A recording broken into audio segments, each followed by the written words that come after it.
think about this, your speed cam, which has, I think, reduced some of the speeding along this stretch, being cut down yet again? It's ridiculous. I mean, all people need to do is, instead of letting the car set the speed limit, just concentrate more on your driving and your speed limit. I usually try to keep my speeding up at around 10% over the speed limit.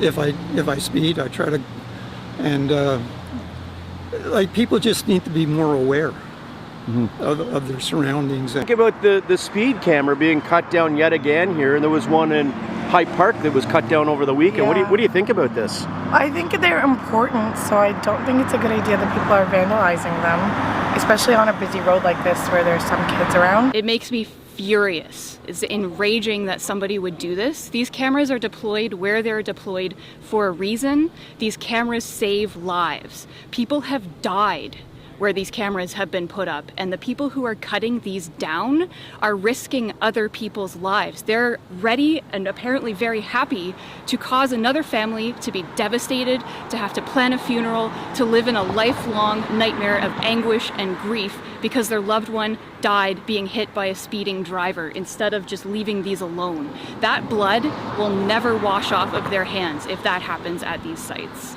And again, I would go back to the mayor and the administration and say, if this is a priority, if this is something that you believe in, if this is something that you're going to stand behind, why are you not taking the steps necessary to protect those investments and make sure that these things are operational?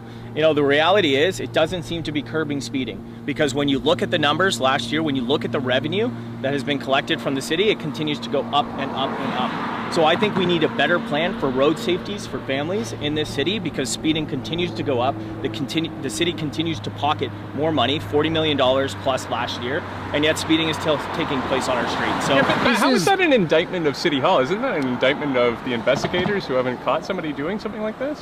This is an indictment of City Hall and this administration, because this is a city program that has been operating for a number of years.